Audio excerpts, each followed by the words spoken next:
There has been as much drama off the field as on it for the Newcastle Knights this year, and the recent trip to Cairns by 23 players in an unofficial tour created more problems for management. Peter Johnston and Jason Hugerworth were found guilty in a Cairns court of possession of cannabis and each fined $330. Johnston and Hugerworth appeared before the Knights Disciplinary Tribunal on Wednesday night, where they admitted the guilty plea entered in court amounted to conduct seriously prejudicial to the Newcastle Knights. Last night the board imposed a $1,500 and $500 fine respectively, and their contracts were terminated immediately. Totally supportive of the New South Wales Rugby League's anti-drug stance, and the players are well aware of that, and that's why we were completely surprised and disappointed when this report came through to us, and we acted as quickly as we did and took the action we did. Today, Johnston argued his case in the quirks of the Queensland law. Neither the drugs or the implement were either of ours, and the Queensland Police or anyone else has ever suggested that we were using drugs.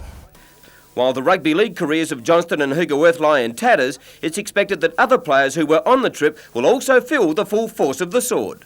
As a result of the recent meetings with the two players involved, there are further inquiries to be undertaken, and when they're concluded, that's when we'll be in a position to say something. It would be improper and unfair for me to comment other than to that extent at this point of time.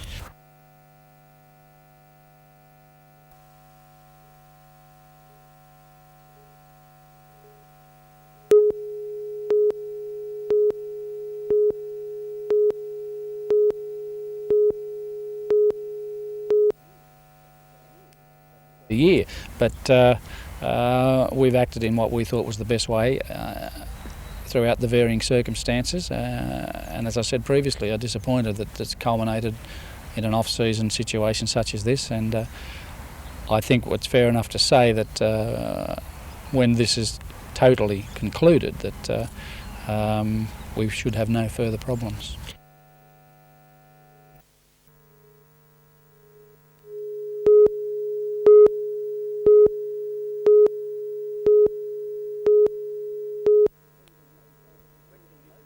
Wet conditions hampered the skills of both sides early in the piece, with players unable to make solid contact and chances went begging. The Breakers weren't as composed as in recent weeks, but in the 9th minute, 2 lucky breaks as they regained possession, and with the help of the Croatian keeper being flattened, Kosh and Barclay combined for number 1.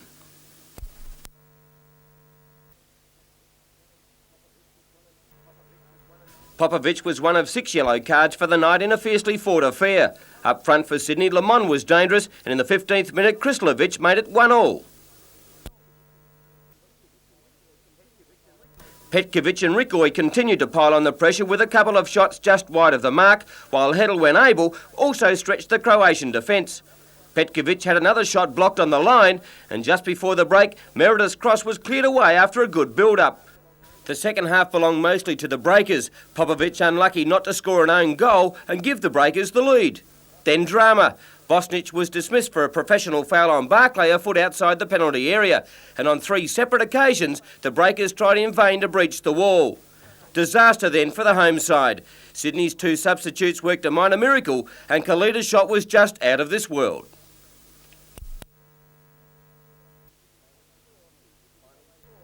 Final score, Sydney Croatia 2, BHP Breakers 1.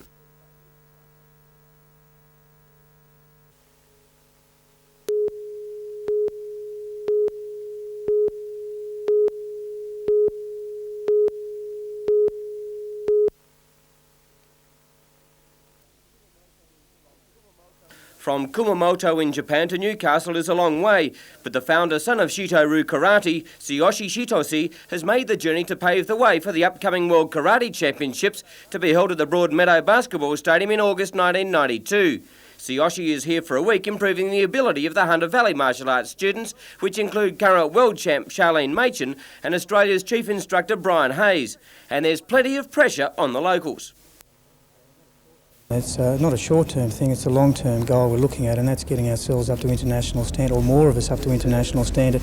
I think Newcastle people might be aware that at the last World Chitteroo Championships in Vancouver, we won 8 medals, and the expectations are very high from the Canadians, Japanese and Americans for us to do better on our home turf.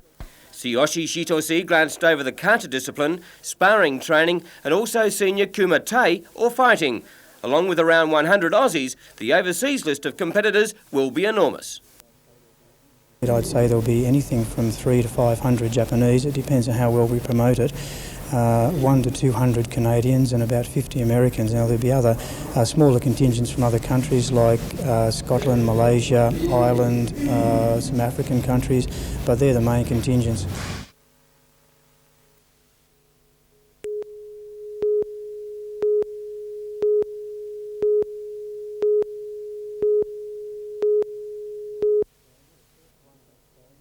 One that's not a short-term thing, it's a long-term goal we're looking at, and that's getting ourselves up to international standard, or more of us up to international standard. I think Newcastle people might be aware that at the last World Chitteroo Championships in Vancouver, we won 8 medals, and the expectations are very high from the Canadians, Japanese and Americans for us to do better on our home turf. So it's very important that we have sensei out here to check our technique early enough for us to be able to prepare properly for the World Championships. And of course the incredible effort that it takes to host a World Championship in a smallish city like Newcastle has advantages, but certainly Sensei has to be here to have a look at the rules, the way that we're set up, the administration of the thing, so the forward planning is most important. How many people are you expecting here for the tournament? Well, apart from 80 to 100 Australian competitors who'll be coming from all over to compete, I'd say there'll be anything from 300 to 500 Japanese, it depends on how well we promote it, 100 to 200 Canadians and about 50 Americans. Now there'll be other smaller contingents from other countries like Scotland, Malaysia, Ireland, some African countries, but they're the main contingents.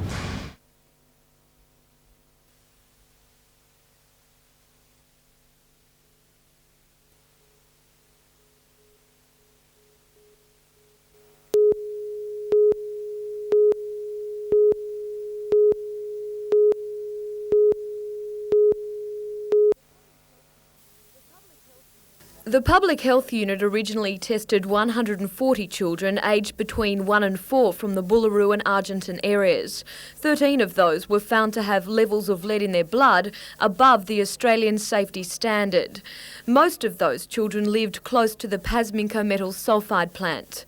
But fearing children in other areas could also be affected by lead, the study is to now include all students at Bullaroo Primary School.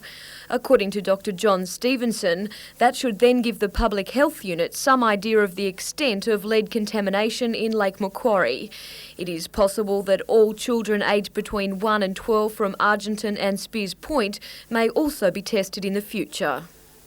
But all this costs money, and the Public Health Unit has all but exhausted the $60,000 allocated to the lead study by the government. What testing is done will depend on funding from the Hunter Area Health Service, and right now they're less than financial. The testing of students from Bullaroo should be completed by the middle of next month. Jodie McKay, NBN News.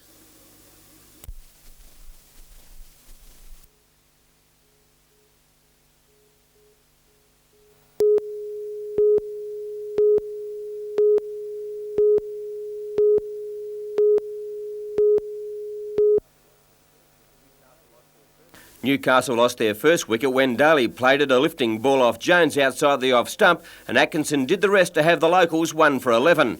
That brought Mason Marjoriebanks together, and for the remainder of the morning session they hammered the New South Wales attack. Able to get on the front foot, Marjoriebanks drove brilliantly, while Ali and Jones struggled to find line and length. At the other end, Mace had a field day. Jones was short outside the off stump, and Mace cracked 5 successive boundaries to take his score from 10 to 30. The partnership blossomed with 63 runs being plundered in the first hour, and Mace's innings of 55 included 8 fours. Ironically, Marjoriebanks also made 55 with 8 boundaries. Their demise saw a mini collapse with quick wickets falling to see Newcastle 6 for 174. But then the innings of the day. Paul Dyson blazed away, smashing 10 fours and 1 6 in a sparkling 65. He was out to Macleay, going for another cut shot, a top edge, and Kenny took the catch on the second attempt. A rescue mission was called for, and Robert Merlot provided the answers, along with young paceman Kevin Bray, again taking toll of the Blues bowlers. Their valuable partnership sees the match delicately poised as they go into day 2.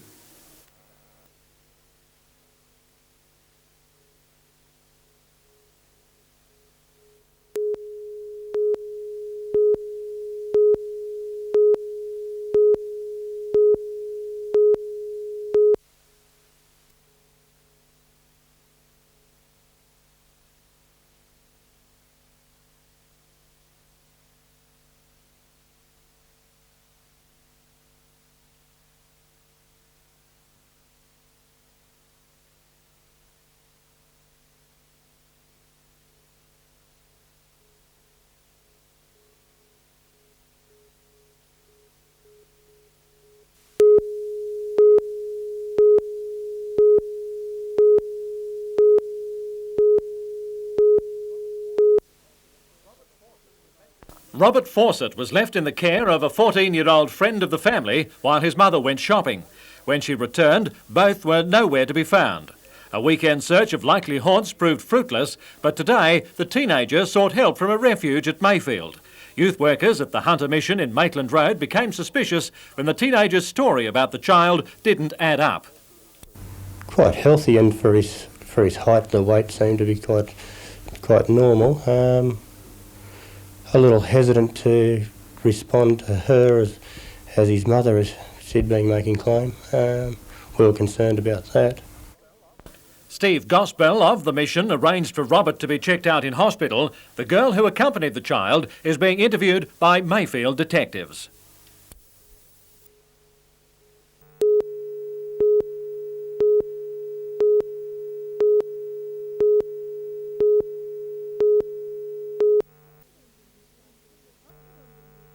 Hospitals in Newcastle did their own laundry until the state government privatised the service last year, with Brambles winning the 8-year contract. The government decided to make the system more cost-effective, but their efficiency drive went wrong. The health service will have to pay a penalty of almost $500,000 this year because it hasn't the minimum amount of soiled linen specified in the contract. It seems the bean counters overestimated the amount of washing to be done. However, the former boss of the Hunter Area Health Service says the shortfall was partly due to hospitals using less linen. Brambles charged the area about 50% more per kilo than the cost of doing the laundry in the various hospital laundries before the contract. Hospitals recognising this was a drain on their finances, actively asked their staff to reduce the usage of linen. Dr. James says another contributing factor was the decision by staff at the John Hunter to stock the new hospital with disposable operating gowns and other linen. When we realised early in the year that there was some difficulty with maintaining the tonnage required by the Brambles contract, I directed that cease, but as in other ways, the John Hunter staff continued to do things against my direction. While we have been able to confirm that a penalty will be paid to Brambles, we have not been able to persuade the administrator, Dr. Tim Smythe, to discuss the matter on camera. Dr. Smythe, it appears, prefers to avoid a public airing of the health service's lack of dirty linen. But off-camera, Dr. Smythe said that as a result of a review of the laundry service, he is confident the area will not have to pay a further penalty. However, there is no doubt the cash-starved Hunter Area Health Service could have used the thousands of dollars which it has been forced to waste.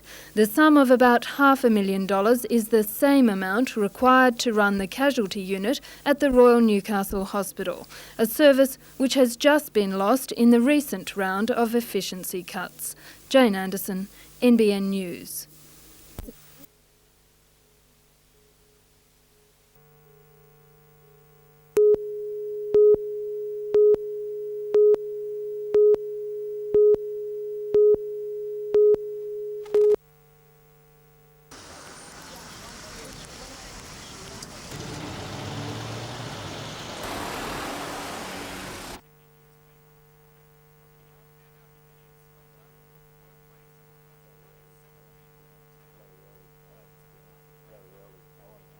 Very early this morning, as soon as the paper came out, I had phone calls at home because the blokes on the shop floor up there were petrified.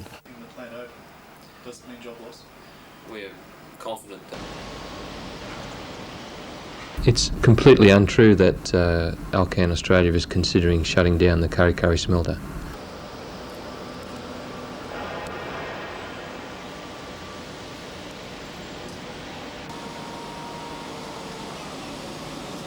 We'd anticipate that we would continue our emphasis on cost reductions, and that would include working with our people to improve productivity.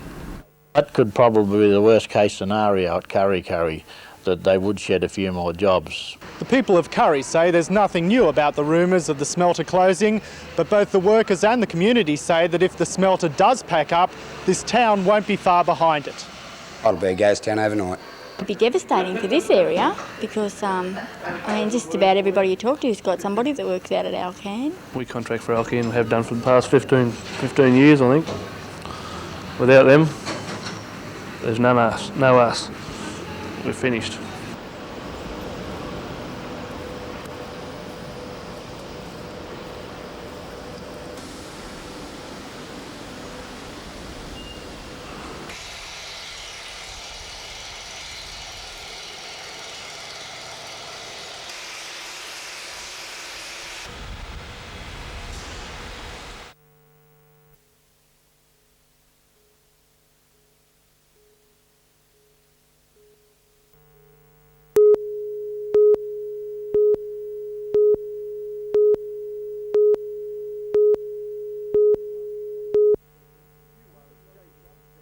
Few are escaping the recession, even local government.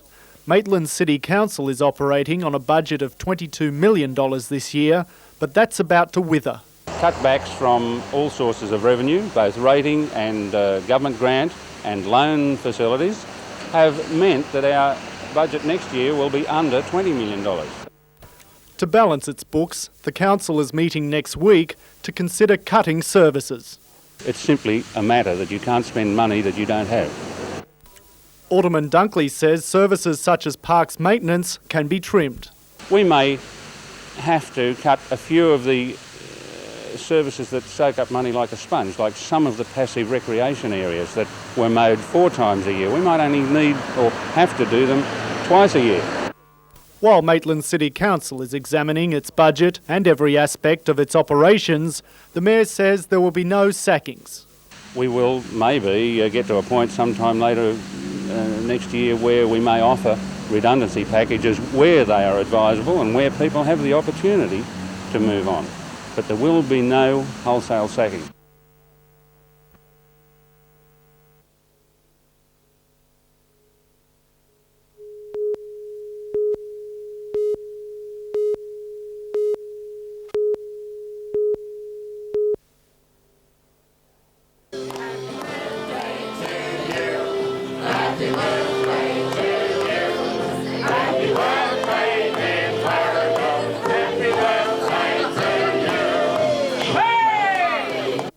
Patrons and friends of the Clarendon Hotel really don't need a reason for a party, but a century of service is cause for great celebration. The pub was licensed in 1891, but for 6 years before that it was run as a coffee shop. How times have changed. More than 15 owners have given the Clarendon the reputation of a popular watering hole. But the future isn't certain. Just last week, demolition began on neighbouring buildings in the inner city block. But staff of the Clarendon say they hope to be around for another 100 years of service.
Gunninan and tube makers will each receive $500,000 under the Best Practice Demonstration Program, while Anderson Ray will get just over $300,000.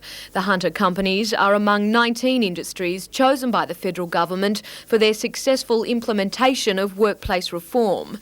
Tubemaker's structural division has been rationalising its operation since 1981. In capital alone, Tubemakers has spent $70 million improving its operation. They've adopted techniques and management structures which have proved successful in other parts of the world. Gunninan, on the other hand, has implemented a $5 million program to improve its world competitiveness. This has meant large-scale reorganisation from the floor to management since 1988. The government grants are to be used to accelerate the workplace reform in each firm. In return, the industries must spread the word and show other companies how to go about improving their competitiveness. In other industry news today, the Pasminco Metals sulphide plant has been quick to dispel fears of impending job cuts. General Manager Alan Roberts says that despite the company's national loss of $43 million, no jobs at the Bullaroo plant will go.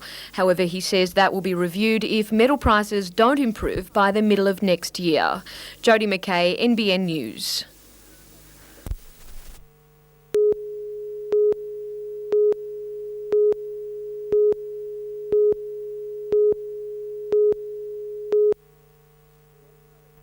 TAFE colleges throughout New South Wales exceeded last year's budget by $11 million because of a blowout in restructuring costs and student demand for places. Based on state figures, Newcastle TAFE Federation representative Claire Williams says 10 to 15,000 students will be turned away next year, with part-time teachers and overtime also under threat. We're in the middle of a recession. People have a need and a right to study, to improve their qualifications and skills, to develop their careers. If TAFE is obliged to shut down in the way that this budget prediction suggests, then those opportunities will be denied to those people. Dr John McCrum is the Education Planning Manager for Newcastle TAFE colleges. The budget overrun has forced him to review the courses to be offered to students next year. While he concedes the number of part-time teachers and overtime will be reduced, he says only a small number of courses will be axed. We're looking across all of the areas that we offer, all the course provisions, and looking at courses that are not as important as other courses are to the hunter.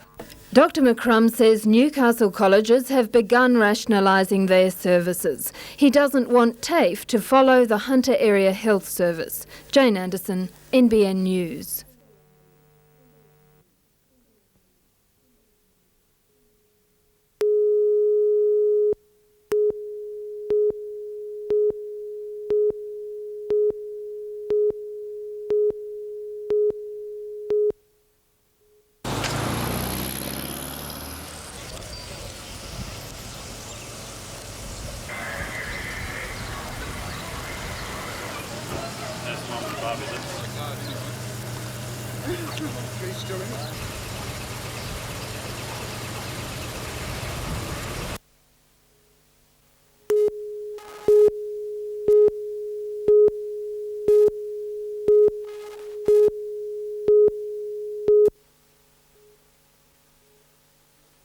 McEwen began racing way back in 1973, driving an EJ Holden, and now in his 35th race car, still is able to mix it at the top with men much younger.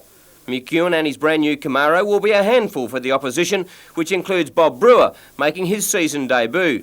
Ron Pine has already served notice that he's not prepared to sit behind anyone and has been impressive in Motordrome meetings so far. Along with Pine, John Brown and Peter Garrett will keep the hot shots honest as they toil for the ISP Masters title.